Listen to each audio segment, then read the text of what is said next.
Hi, today I'm talking about what I'm calling the visitation situation. So, a lot of us are in the situation where we're part of a blended family and our kids, at some regular interval or another, are going to visit another parent who is either our ex or the ex of our current significant other. And there's a lot of emotions and issues and things that can kind of come up around that. So today, I just want to share, as someone who walks through that and has for a long time, and who has walked alongside others going through that, a few points of encouragement. The first one is it's not about you. And this seems obvious, but in the middle of these kinds of situations, our own frustration or anger or fear or sadness can kind of come up and tempt to overshadow those that we really need to be ministering to in these times, and that is our kids. When our kids are going to visit that other parent, that time we really need to be caring for their hearts. If they're feeling fearful, listen. If they're feeling excited, be excited with them. And yes, your own emotions need to be dealt with, but deal with those after the child is gone. When you say goodbye, you close the door and you call a friend, you go connect with someone you care about, you have some time in prayer. You have a little bit of time to grieve, but make that time leading up to them leaving about your child. The second thing is, don't talk bad about the other parent. And I feel like this becomes like a dead horse that's beaten, in blended family literature. But I want to kind of add a little bit more flesh to that.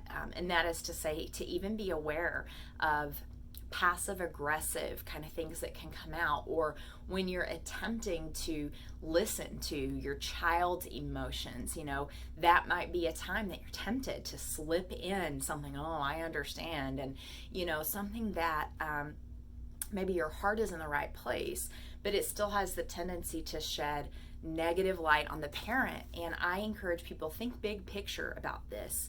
When your kids are little, mom and dad are their hero, and to you, that ex is probably not your hero, or you would still be with them. But to your child, that's a really important person. That's their parent.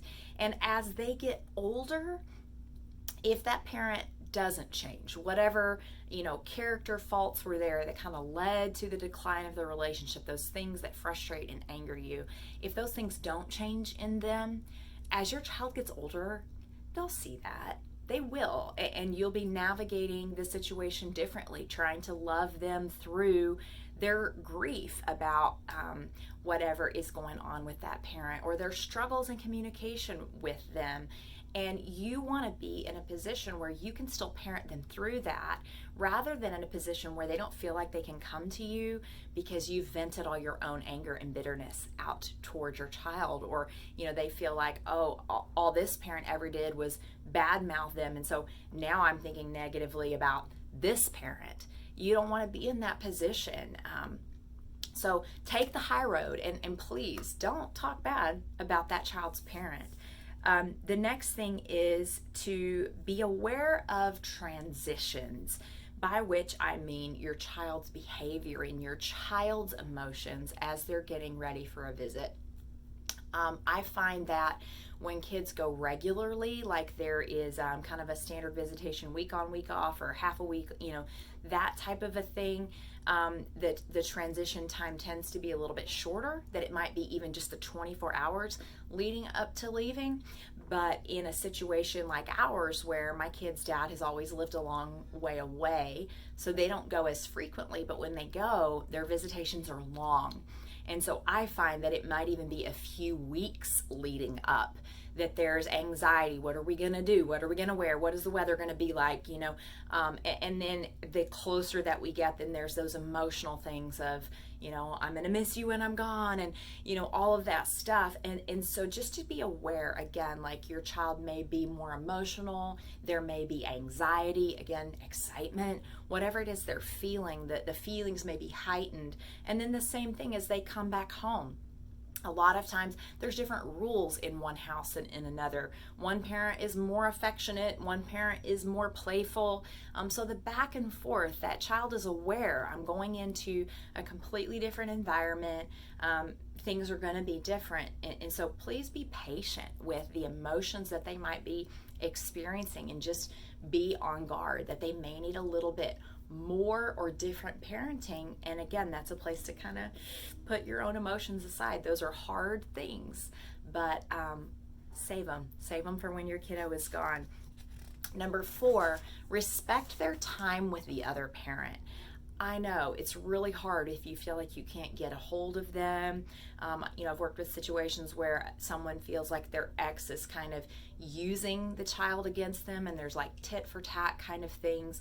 But remember, Paul talks about, as far as it concerns you, live at peace with everyone. And so as much as possible, try to treat them as you would want to be treated. When you know they're going to be out doing something, that's probably not the best time to be trying to call and reach the kid. Think about, how you feel if you're sitting in the middle of dinner or you're in the middle of a movie. Instead to say, hey, I'd like to talk with them later today. When would be a good time? Or is now a good time? When can we connect? And certainly as your kids get older, I think that does get a little bit easier. I know mine are in the situation where they have their own cell phones, and so they do a lot of the communicating on their own. But still, I make an effort to be aware that they're there. They're doing things. They're trying to enjoy the time that they do have with their dad, and I want to try to be respectful of that, no matter how much I might miss having them with me. Which leads me to number 5, redeem the time that you do not have your children. I know, again, this seems like a no-brainer, but a lot of people really struggle with, the emptiness in the house, or changing from making the big meals to making the smaller meals, the bedtime routine, those kind of markers in the day when you're spending time with your kids. When they're not there, that can be a really hard time. So instead, if you focus on redeeming it, what can I do when they're gone that I can't do when they're here? And that's what I really want to focus on. Getting some extra sleep, having some time with friends, or with a current partner or significant other. I know for me, I like to do home projects because it's just a little more difficult to do them when the kids are there, they're underfoot. I want to be spending time with them. And so I'll kind of plan when they're going to be gone. That's the time that I'm pouring myself into home projects, or sometimes personal projects. One year I went on a foreign mission trip during that time. I didn't have to worry about childcare. So while they were gone, I took that week. I went last year and visited my grandparents, and without the kids there, and was able to have just kind of some special undistracted time. So make ways that you can redeem that time. That's going to make it easier on you. It's going to make it better for your emotions and build you back up so that when they are there, you're able to be really present with them. Number 6, this is another sort of blended family dead horse, but gotta say it, try to focus on what's positive about your situation. It becomes a little bit of a cliche. People say, oh, blended families is just more people to love. But I think that's true. And in good blended family situations, it's not just more people to love, it's more people on your team. It really does take a village to raise a child. And it can be helpful that you have extra grandparents or aunts or uncles or another parent that can love on them, that can provide some more structure. And even in not so great blended family situations, I think that's something that God can redeem if you are, again, as far as it concerns you, living with peace, living at peace, and maybe that other home, things are different, or they're tense, or they're stressful. That child's going to see a contrast. Whereas if you make your home tense and stressful also, they're not really getting that. But they can see a contrast. Here's one way of doing life. Here's a different way of doing life. And sometimes it can expand their horizons for how they might want to live as an adult. There just can be benefits. You can come up with different kinds of traditions, different types of ways of making it good. So focus on the positive. And the final thing I'll say, and this is probably the most important, is that when you're sad, when you're grieving, try to remember these are not actually your kids. they're not actually your spouse's kids. We can get so possessive about that in the middle of divorce and visitation and blended family conflict. But ultimately, they're God's kids. We are simply stewards of them. And so whenever we keep our eyes, our mind on that, we do get that bigger picture of God is going to redeem the brokenness of this situation. The very things that are so difficult and so stressful, those are things that He can use to make our kids strong and resilient, to make them courageous, to teach them how to be resolvers of conflict, how to be peacemakers. Are there negative ways that kids can seek to be peacemakers? Absolutely.